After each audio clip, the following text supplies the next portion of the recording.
Contiguous memory location यानी लगातार memory में स्टोर करता है। अगर ये 5 एलिमेंट को स्टोर किया है तो फिर हो जाएगा 5 3 2 3 5। तो अगर इसका चूंकि इंटीजर टाइप अगर ये है तो अगर इसका एड्रेस 40 है तो अगले का 42 होगा, क्योंकि हम लोग पहले देख चुके हैं कि इंटीजर का साइज 2 बाइट होता है तो वो 2 बाइट रिजर्व करके फिर नेक्स्ट मेमोरी लोकेशन पे जाएगा। और जब भी एरे का सारा एलिमेंट स्टोर होगा वो लगातार मेमोरी लोकेशन पे ही स्टोर होगा।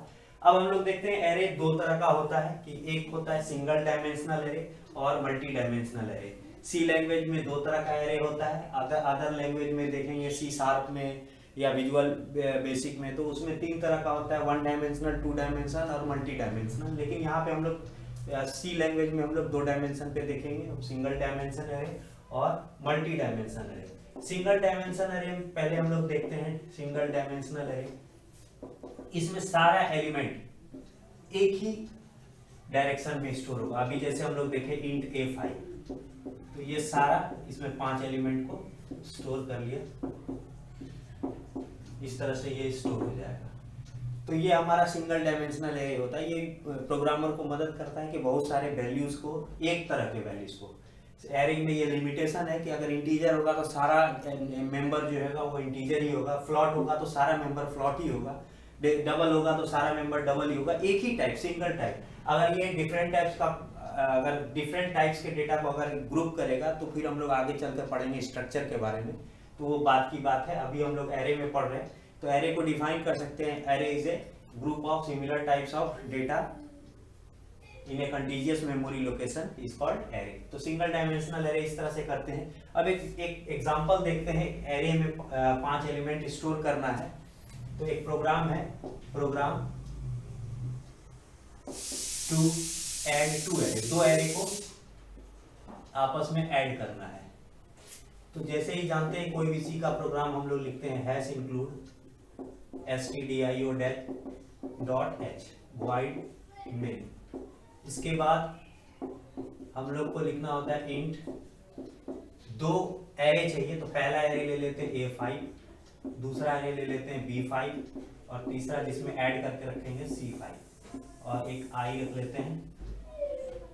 तो सबसे पहले यूजर से लेते हैं इनपुट, printf इंटर 5 नंबर्स। अब यूजर मान लेते हैं 5 नंबर देता है, 5 8 9 3 2। तो जैसे ये सारे का वैल्यूज जो है वो A में स्टोर है, तो किसी भी इंडिविजुअल आइटम को अगर एक्सेस करना है तो उसके इंडेक्स नंबर या सबस्क्रिप्ट नंबर बोलते हैं, उससे वो एक्सेस होता है। जैसे मान लेते हैं यहाँ पर A2 अगर लिखते हैं तो एक्सेस हो जाएगा 9, A3 लिखेंगे तो ये 3 एक्सेस हो जाएगा, A4 लिखेंगे तो ये 2 एक्सेस हो जाएगा। और सी लैंग्वेज में मस्ट है कि ये सब स्क्रिप्ट नंबर या इंडेक्स नंबर 0 से ही स्टार्ट होता है। पहला एलिमेंट 0 लोकेशन पे होगा, उसके बाद फिर जैसे होगा वो बढ़ता चला जाएगा। तो जैसे ही यूजर 5 नंबर ये इनपुट लेगा, पहले को लेकर रखना है A0 में, A1 में, A2 में, A3 में, A4 में, इस तरह से एक एक करके रखते चले जाएंगे। तो जब एक तरह का काम ही कर रहे हैं तो यहाँ लूप चलाएंगे, यहाँ एक ही काम कर रहे हैं, वैल्यूज को लेकर के स्टोर कर रहे हैं। तो यहाँ 5 बार चलना है तो इंडेक्स मेरा शुरू होता है 0 से, I less than 5 और I प्लस प्लस। स्कैनफ इसको रीड करके हम लोग रख लेंगे %d और इसको %a का I में। पहली बार ये स्टोर कर देगा, I का वैल्यू 0 है, A0 में, फिर लूप रिपीट होगा, A का वैल्यू 1, I प्लस प्लस 1 हो जाएगा, दूसरा वैल्यू 1 में, फिर रिपीट होगा I प्लस प्लस I2 हो जाएगा, तो तीसरा वैल्यू A के 2 में, फिर रिपीट होगा I प्लस प्लस 3 हो जाएगा, तो अगला वैल्यू 3 लोकेशन। इस तरह से सारा वैल्यू पहला एरे का स्टोर हो गया। अब दूसरा लिखते हैं printf inter 5 numbers for second array. तो इस तरह से सेकेंड एरे का इनपुट लेंगे, फिर उसी तरह से लूप चलाएंगे इंडेक्स के लिए, I लेस देन 5 और I प्लस प्लस और इसमें स्कैनफ %d और दूसरे एरे में इसको लेकर रख लेंगे B का I में। इस तरह से पांचों एलिमेंट रिपीट कर करके वो स्टोर हो जाएगा। तो अब हमारे पास 2 एरे इनपुट हो चुका है। अब क्या करना है, 2 एरे को आपस में ऐड करना है। तो हम लोग जानते हैं, मान लेते हैं हमारे पास 2 एरे है, तो यहाँ जैसे 5 3 2 6 1 और A है, ये दूसरा एरे B हमारा आएगा 3 2 1 4 2। इसको ऐड करके सी में रखना है, तो ये 0 1 2 3 4 ये इंडेक्स है, तो 0 0 वाला ऐड होके सी के 0 मिल जाएगा, 1 1 ऐड होकर सी के 1 मिल जाएगा, 2 वाला 2 और 1 ऐड होकर के सी के 2 मिल जाएगा, सी के 3 मिल जाएगा, ए का 3 प्लस बी का 3 इस तरह से, और ए का सी का 4 में जाएगा, ए का 4 प्लस बी का 4 इस तरह से हमारा ऐड होता है। तो एक लूप चलाते हैं, बार बार 5 बार एडिशन होना है, तो इसी के लिए क्या करेंगे, लूप चलाएंगे for i equal to 0, i less than 5 और i प्लस प्लस, और इस जगह पे c के i में आ जाएगा a का i प्लस b का i। अगर मान लेते हैं पहली बार हमारा, और साथ में प्रिंट भी करा देंगे, प्रिंट एफ %t/t c का i। तो मान लेते हैं पहली बार हमारा i का वैल्यू 0 है, तो c के 0 में जाएगा, a का 0 प्लस b का 0, i प्लस प्लस प्रिंट करा दिया वैल्यू को, फिर रिपीट हुआ लूप, फिर i का वैल्यू प्लस प्लस होकर 1 हो गया, तो c के 1 में a का 1 प्लस b का 1 चला जाएगा, प्रिंट कर देंगे c का 1, इस तरह से रिपीट होता जाएगा और ये सारा एरे ऐड हो जाएगा। तो इस तरह के एडिशन को हम लोग बोलते हैं वन डायमेंशनल एरे। तो अब वन डायमेंशनल एरे में हम लोग जो है बहुत सारा ऑपरेशन कर सकते हैं, इंसर्शन है, डिलीशन है, सर्चिंग है, सॉर्टिंग है, तो वो डेटा स्ट्रक्चर में देखेंगे। एक प्रोग्राम और हम लोग देखते हैं, और कुछ एक्सरसाइज जो है वीडियो के लास्ट में दिया हुआ है, आप लोग उसको देख के बना सकते हैं। तो अब अगला प्रोग्राम है sort an array in ascending order. तो सॉर्टिंग बहुत सारा मेथड होता है, इंसर्शन सॉर्ट होता है, सिलेक्शन सॉर्ट होता है, मर्ज सॉर्ट होता है, क्विक सॉर्ट होता है, जो है सेल सॉर्ट होता है, बहुत सारे तरह का सॉर्टिंग मेथड है। लेकिन हम लोग को सी लैंग्वेज में कोई एक मेथड सिंपल सा देखना है, तो उस मेथड को हम लोग सिलेक्शन सॉर्ट बोलते हैं। तो सिलेक्शन सॉर्ट में क्या होता है कि एक एलिमेंट को सेलेक्ट करते हैं, 4 2 7, अगर ये मेरा एक एरे है तो 2 लूप चलाएंगे, एक का काम होगा सेलेक्ट करना और दूसरे का काम होगा, जैसे 5 को सेलेक्ट कर लिए, इसको कंपेयर कराएंगे नेक्स्ट से, अगर अगला छोटा होगा तो पीछे आ जाएगा और बड़ा वाला आगे चला जाएगा।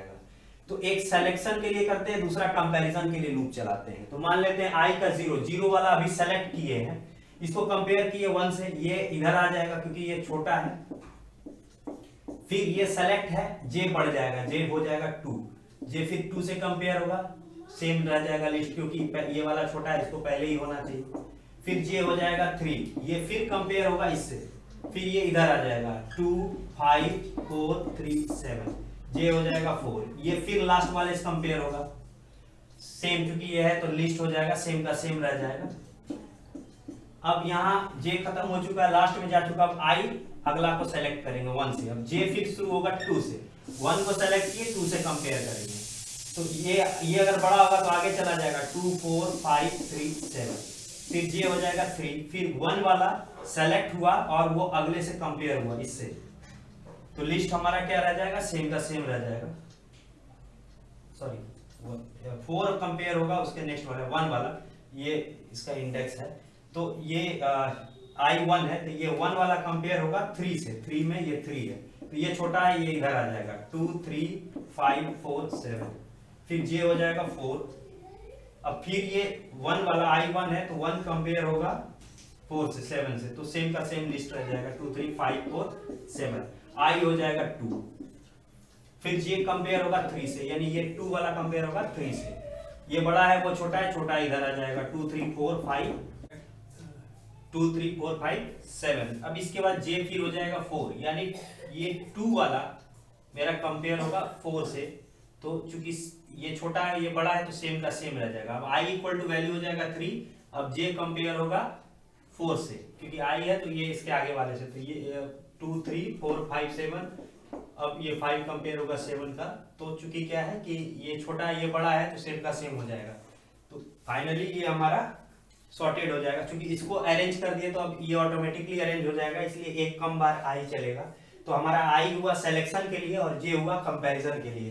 तो अब इसके लिए हम लोग लूप चलाते हैं, पहले हम लोग एक एरे लेते हैं int a 5 i j और एक वेरिएबल ले लेते हैं t। अब पहले इनपुट लेते हैं 5 नंबर का, इंटर 5 नंबर्स, वो इनपुट लेके रख लेते हैं scanf %d, सॉरी जब एरे में इनपुट लेंगे तो लूप चलाना होता है, i 0 i लेस देन 5 और i plus plus scanf %d ampersand a का आई में। इस तरह से हमारा पांचों इनपुट हो जाएगा।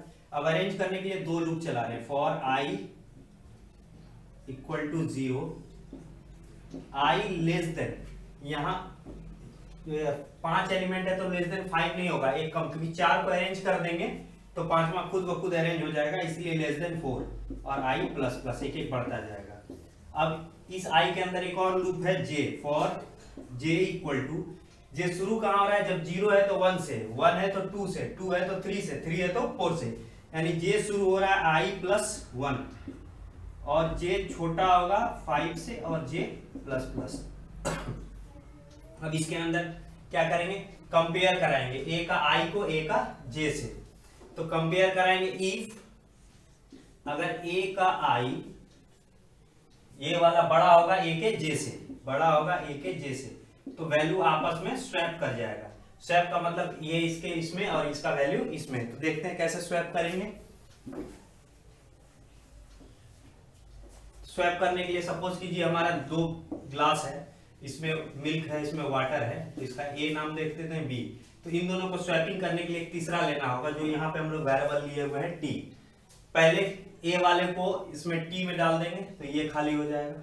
तो यही करते हैं यहाँ पर भी, टी में डाल देते हैं इक्वल टू ए का आई, तो ये खाली हो गया। अब बी को डाल देते हैं ए के आई में, ए का आई इक्वल टू बी का आई, और बी का आई में वापस डाल देते हैं टी को। तो इस तरह से स्वैपिंग हो जाएगा।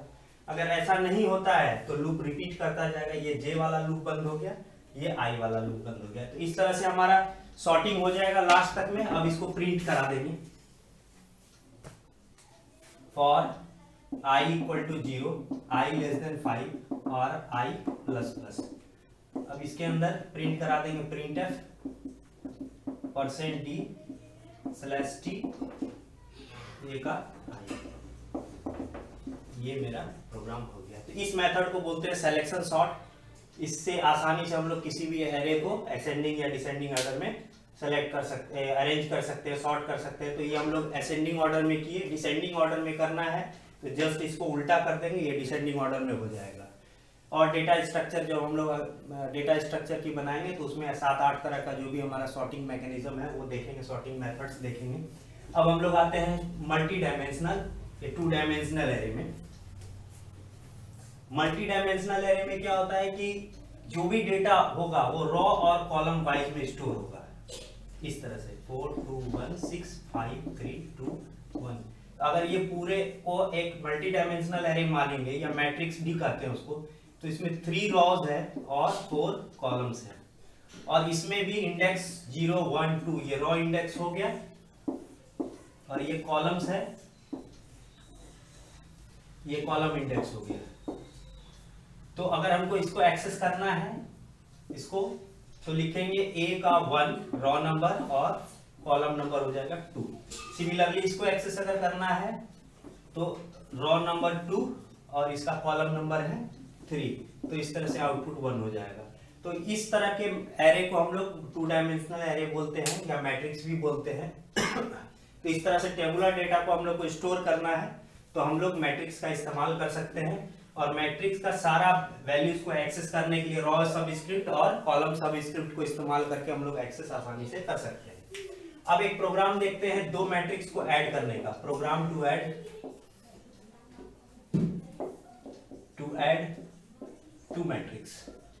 तो इसमें रॉ और कॉलम है, तो जिस तरह से वहां पर सिर्फ रॉ के लिए लूप चलाते थे, यहाँ रॉ और कॉलम दोनों के लिए हम लोग का लूप चलेगा। तो यहाँ सबसे पहले 2 मैट्रिक्स लेते हैं। ए इसका साइज है 3 और 3, 3 रॉ और 3 कॉलम।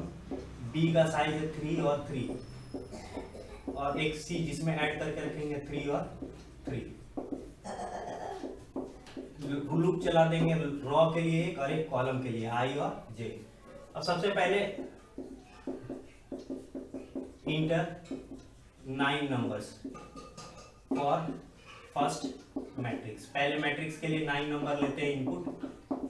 अब इसमें 3 आई लेस देन 3 आई प्लस प्लस, ये रॉ के लिए हम लोग लूप चलाए क्योंकि 3 रॉ है, और दूसरा लूप कॉलम के लिए चलाते हैं जिसमें 3 कॉलम है, तो यहाँ 3 होगा, 4 कॉलम होगा तो यहाँ 4 हो जाएगा, आई जे प्लस प्लस।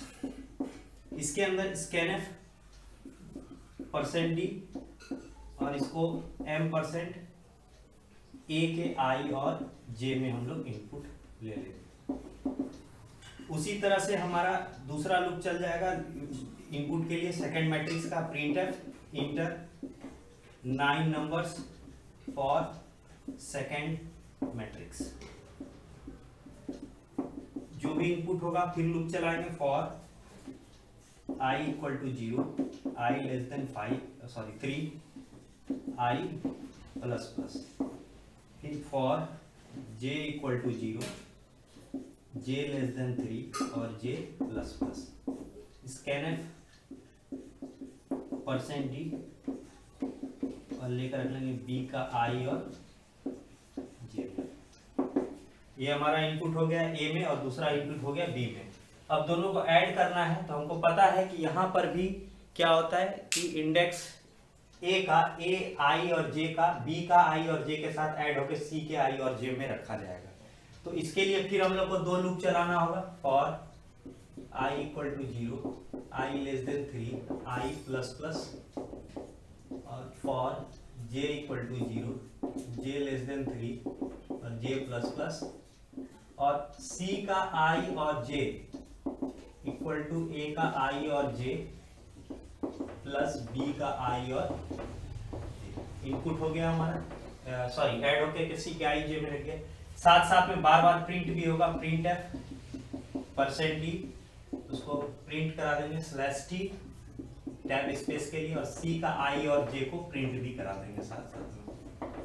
जब पूरा कॉलम हो जाएगा कंप्लीट, जैसे मान लेते हैं ये प्रिंट कर दिया 5, 8, 9, तो जितना ही कॉलम जैसे j का लूप खत्म होगा और i के जाने के पहले उसको लाइन चेंज करा देंगे नेक्स्ट रो में आने के लिए %d/n,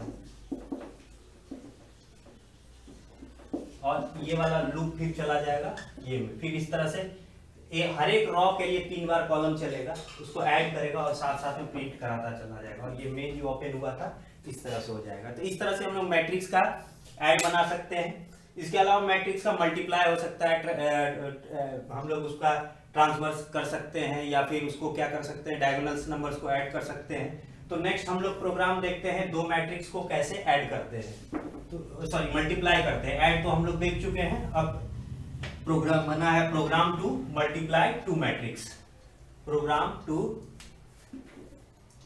मल्टीप्लाई टू मैट्रिक्स दो। फिर उसी तरह से यहां पर अब हम लोग क्या करेंगे, इसका ये करेंगे। अब चूंकि हमको 3 मैट्रिक्स चाहिए मल्टीप्लाई करने के लिए, a साइन 0 3 रो और 3 कॉलम, कॉमा b 3 रो 3 कॉलम, और c 3 रो और 3 कॉलम। इंट i j और k 3 वेरिएबल चाहिए होगा। सबसे पहले पहला मैट्रिक्स हम लोग इनपुट लेते हैं, enter 9 numbers for first matrix. पिछले प्रोग्राम के तरह ही यहाँ इनपुट लेंगे, लूप चला देंगे for i equal to 0, i less than 3, i plus plus, for j equal to 0, j less than 3, j plus plus, scanf %d और ले करके रख लेंगे m% a के i और j। सिमिलरली दूसरा इनपुट ले लेंगे, printf enter 9 numbers for second matrix, for i equal to 0, i less than 3, i plus plus, for j equal to 0, j less than 3, j plus plus, scanf %d और input ले लेंगे b के i और j। यहाँ पे तो कोई परेशानी नहीं है, हम लोग पिछले जैसे क्या था कि ऐड करने में इनपुट लिए थे, उसी तरह से हम लोग 2 इनपुट ले लिए मल्टीप्लाई करने के लिए a और b में। अब यहाँ पे कॉम्प्लिकेशन शुरू होता है कि हम लोग पहले मैट्रिक्स मल्टीप्लाई कैसे करते हैं ये समझना पड़ेगा। उसके लिए एक एग्जांपल लेते हैं, 5 1 2 6 3 9 7 2 4। ये मेरा एक मैट्रिक्स है A। इंडेक्स 0 1 2 0 1 2। दूसरा मैट्रिक्स है मेरा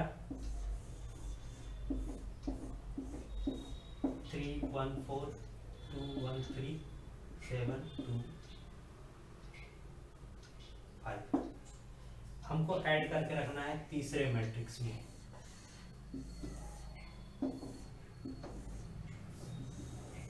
तो जनरली हम लोग देखते हैं कैसे होता है। मैट्रिक्स में फर्स्ट का रो मल्टीप्लाई बाय दूसरे का कॉलम, यानी 5 into 3 15 plus 1 into 2 2 plus 2 into 7 40। उसी तरह से फिर यहां पर क्या आएगा, पहले का रो दूसरा का ये वाला column, 5 into 1 5 plus 1 into 1 1 plus 2 into 2 4। उसके बाद फिर हम लोग आगे बढ़ेंगे, फिर ये रो मल्टीप्लाई बाय ये कॉलम, तो 5 into 4 20 plus 1 into 3 3 plus 2 into 5 10। अब यहाँ की बारी आएगी तो इसका रो मल्टीप्लाई बाय फिर इसका कॉलम, तो 6 into 3 18 plus 3 into 2 6 plus 9 into 7 63। फिर ये मल्टीप्लाई बाय ये 6 into 6 plus 3 into 1 3 plus 9 into 2, इस तरह से चलता है सो ऑन। तो इसको मल्टीप्लाई करने के लिए हम लोग इस टेबल को देख करके हम लोग करेंगे। तो हम लोग सबसे पहले इसको मिटा देते हैं, इसके नीचे जो है आगे का कोड लिखना है, उधर नहीं मिटाते हैं क्योंकि उधर मिटाएंगे तो फिर समझने में दिक्कत होगी। अब सबसे पहले हमको क्या करना है, दो लूप चलाना है रो और कॉलम के लिए। For i equal to 0, i less than 3 और i प्लस प्लस। इसके अंदर में for j equal to 0, j less than 3 और j प्लस प्लस। यहाँ पर चूंकि सीरीज ऑफ नंबर को जोड़ते हैं, जब 5 प्लस 2 प्लस 6 प्लस 8 प्लस 9 जो है अगर जोड़ते हैं तो जहां रखना होता है s इक्वल टू, s को सबसे पहले हम लोग क्या करते हैं 0 इनिशियलाइज करते हैं। 0 प्लस 5 5, 5 प्लस 2 7, 7 प्लस 6 13, इस तरह से ऐड करते हैं। मतलब s का वैल्यू को अगले नंबर से ऐड करते हैं, s equal to s plus n, और s में पहली बार 0 होना चाहिए। तो चूंकि यहाँ सीरीज ऑफ नंबर है इसीलिए हम लोग क्या करेंगे, हम लोग एक वेरिएबल और ले लेते हैं, s इक्वल टू 0 से इनिशियलाइज कर देते हैं, ठीक है। और एक वेरिएबल हम लोग ऊपर में जो लिए थे उसमें एक s भी डिक्लेयर कर देंगे, इंट i j k, और एक s ले लेंगे, k लिए थे s भूल गए थे तो s ले लेना है, s को 0 से शुरू कर देंगे। अब एक तीसरा और लूप चलाएंगे, for k equal to 0, k less than 3 और k प्लस प्लस। अब इसको पूछेंगे कि ये क्यों लूप, तीसरा लूप चला है। एक तो लूप चला रहे हैं रॉ के लिए, दूसरा कॉलम के लिए, लेकिन रॉ और कॉलम के अलावा उसके अंदर भी क्या हो रहा है, रिपीटेशन है सीरीज ऑफ नंबर को ऐड करने के लिए। ये भी क्या है, 1 2 3 नंबर को हम बार बार ऐड कर रहे हैं। तो एक तो हो गया रॉ के लिए, इसके लिए 0 1 2 जो हम लोग i से चलाए, एक 0 1 2 ये j हो गया जो कॉलम के लिए चला, और तीसरा एक लूप चला k i और j के अंदर भी चूंकि सीरीज ऑफ नंबर को ऐड करना है तो उसके लिए एक तीसरा लूप चला है k। और k में क्या रखेंगे, s equal to s plus a multiply by b। अब a मल्टीप्लाई बाय b में ये ब्लैंक में क्या आएगा ये हम लोग देखते हैं। a का ये जो है वैल्यू यहाँ पर इसमें जो हम ऐड कर रहे हैं, हमारा जो है c का i और j, मतलब c के रो और कॉलम में, ये तो रो और कॉलम है ठीक है, लेकिन हमारा बार बार यहाँ पर देखिए पहली बार जब के अंदर रिपीट होगा तो ये रो हमारा क्या है, सेम है, यानी 0 है, फिर क्या है 1 है, फिर 2 है, हमारा रो सेम होगा। जैसे ही हम नीचे से ऊपर जाएंगे जे में जाएंगे तो फिर क्या होगा, हमारा ये बदलेगा। तो यहां पर हो जाएगा a का j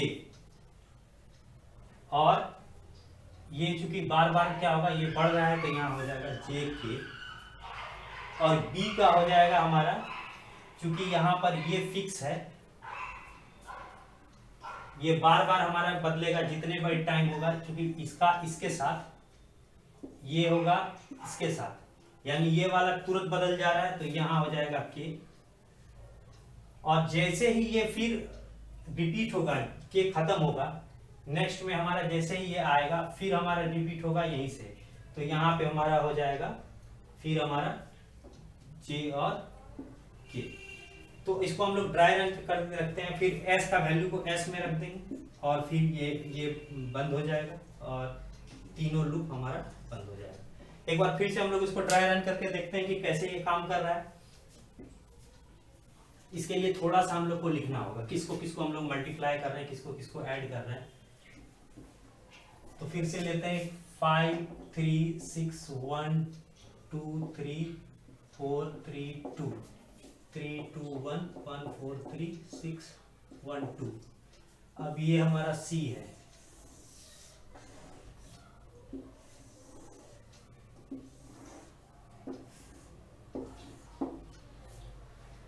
हम लोग इसको मल्टीप्लाई कर रहे हैं, ए का 0 0 मल्टीप्लाई बाय बी का 0 और 0 से, प्लस ए का 0 और 1 मल्टीप्लाई बाय बी का 1 और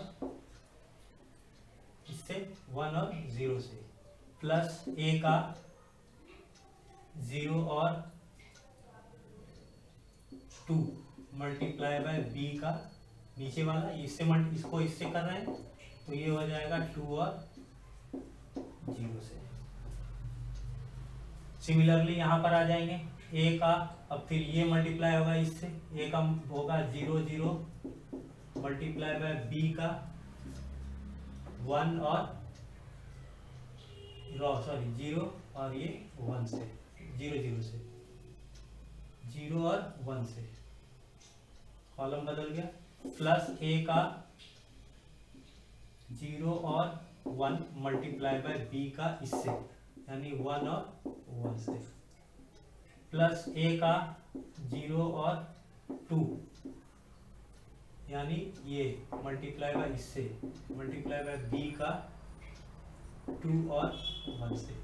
इधर देखने की जरूरत नहीं, सेम उधर बढ़ेगा। और एक यहाँ देखते हैं, सेकंड जैसे ही रो में आएंगे तो ये रो मल्टीप्लाई बाय ये कॉलम, तो ए का 1 0 मल्टीप्लाई बाय बी के इससे मल्टीप्लाई होगा 0 और 0 से, प्लस ए का 1 और 1 मल्टीप्लाई बाय बी का इससे मल्टीप्लाई होगा 0 और 1 से, प्लस ए का इससे मल्टीप्लाई होगा 1 और 2 मल्टीप्लाई बाय बी का इससे मल्टीप्लाई होगा, इससे हुआ इसका इससे हुआ 1 और 0, सॉरी यहाँ 1 और 0, इससे मल्टीप्लाई होगा 2 और 0 से। तो इसको हम लोग देखते हुए यहाँ पे इसको वैल्यू को प्लेस करेंगे। ये देखिए ये फिक्स है, लेकिन जैसे ही इससे इसमें आते हैं, मतलब जैसे ही इसका रॉ बदलता है इसका भी रॉ बदल जाएगा। तो यहाँ ये सी का आई होगा तो यहाँ पर भी आई होगा। इधर से इधर जाते हैं तो इसमें कोई चेंज नहीं होता है, लेकिन जैसे ही ये अंदर वाला लूप यहाँ के हो जाएगा, क्योंकि ये बार बार रिपीट होगा तो 0 1 2 अपने अंदर ही वो प्लस कर रहा है तो अपने अंदर ही एक वैल्यू चेंज हो रहा है, इसलिए के हो जाएगा।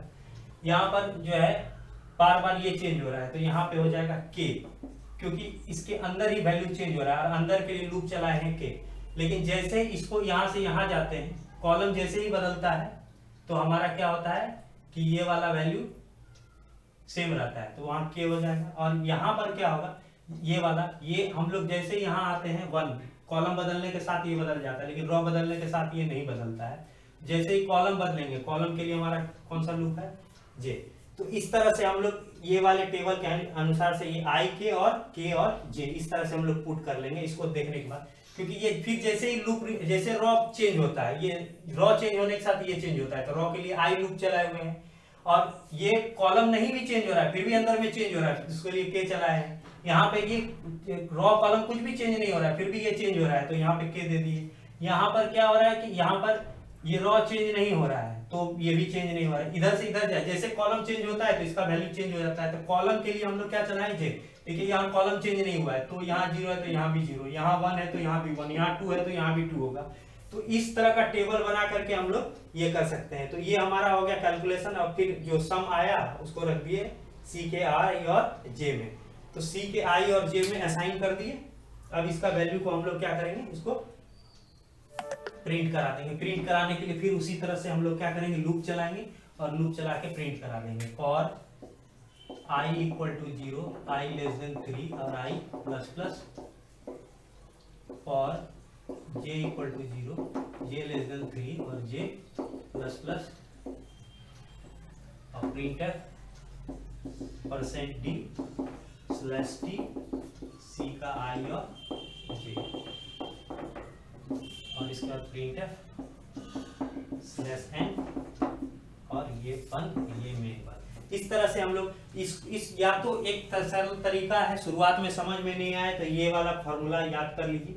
इसको शॉर्ट बनाने के लिए s के जगह पे डायरेक्ट आप डाल सकते हैं c का i j इक्वल टू 0, और यहाँ पर भी ये वाला सेक्शन हटा के सीधा डाल सकते हैं c का i और j इक्वल टू c का i और j प्लस a का i के मल्टीप्लाई बाय b का k और j। तो जिस तरह से हमने टेबल बना करके डिराइव किया उसी तरह से आप या तो डिराइव कर सकते हैं अगर समझ में आ गया, और अगर ज्यादा परेशानी हो तो ये वाला सेक्शन को आप याद रख लीजिए। बाद बाकी तो सब कुछ सेम है जैसे हम लोग ऐड में बनाते हैं, ये में करते हैं। थोड़ा सा मल्टीप्लाई कॉम्प्लेक्स है, थोड़ा से बच्चों को दिक्कत होती है बनाने में, तो आप इसको फार्मूला याद रख लीजिए या फिर उस तरह से टेबल बनाकर डिराइव कर लीजिए। कोशिश कीजिए कि 2-3 बार टेबल से हम डिराइव करना सीख लें ताकि आपके लिए आसान हो जाएगा। इसके अलावा एरे में हम लोग ट्रांसवर्स कर सकते हैं, डायगोनल नंबर्स को ऐड कर सकते हैं और उसमें मॉडिफिकेशन या सर्चिंग कर सकते हैं, सॉर्टिंग कर सकते हैं। तो एरे के बारे में और ज़्यादा डिटेल हम लोग उसमें देखेंगे, डेटा स्ट्रक्चर में देखेंगे। एरे में बस हम लोग इतना ही। प्रोग्राम इसके लास्ट में जो है पूरा प्रोग्राम दिया हुआ है, आप वीडियो के लास्ट से प्रोग्राम को पॉज करके प्रोग्राम लिखिए और उस प्रैक्टिस कीजिए। Thank you.